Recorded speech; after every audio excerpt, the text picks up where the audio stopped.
সবাই কেমন আছো বন্ধুরা? আজকে তরকা ডাল হবে। এখানে রসুন কেটে নিয়েছি, আদা কুচিয়ে নিয়েছি, লঙ্কা চিড়ে নিয়েছি, টমেটো আর এই হচ্ছে পেঁয়াজ কুচিয়ে নিয়েছি। এগুলো সব মশলাগুলো বেটে নেব। সব মশলা বেটে নিয়েছি, যে রসুন বাটা, আদা বাটা ভেজে নিচ্ছি। শুকনো লঙ্কা ফোড়ন দিয়েছি, জিরে দিয়েছি, এক এক করে সব মশলা দিয়ে দেবো।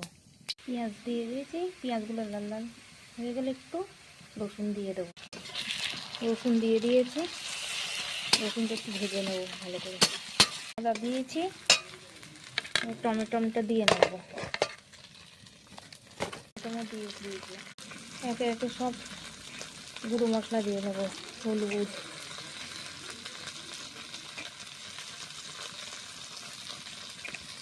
লঙ্কার গুঁড়ো, জিরের গুঁড়ো, সামান্য একটু ধনের গুঁড়ো দিয়ে নিলাম।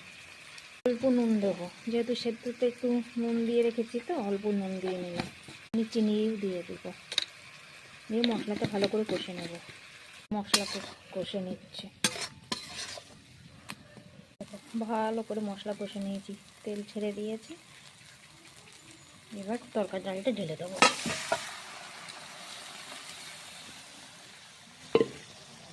দেখো তরকা, একটু কাঁচা লঙ্কাও ছিঁড়ে দিয়েছি। ভাজা ডিম ভেজে রেখেছি, সেটাও দিয়ে দেবো।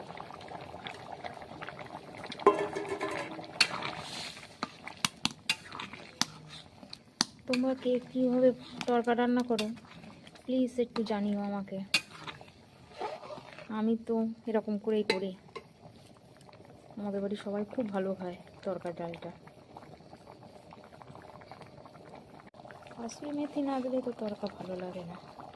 কাসুরি মেথি হচ্ছে মেন। দেখো তরকা হয়ে গেছে, আমার তরকা হয়ে গেছে। তুলেছি, বোন খেয়ে দেখবে কেমন হয়েছে। বোন দারুণ হয়েছে, দারুণ দারুণ। Thank you. তুই একটু চেখে দেখ।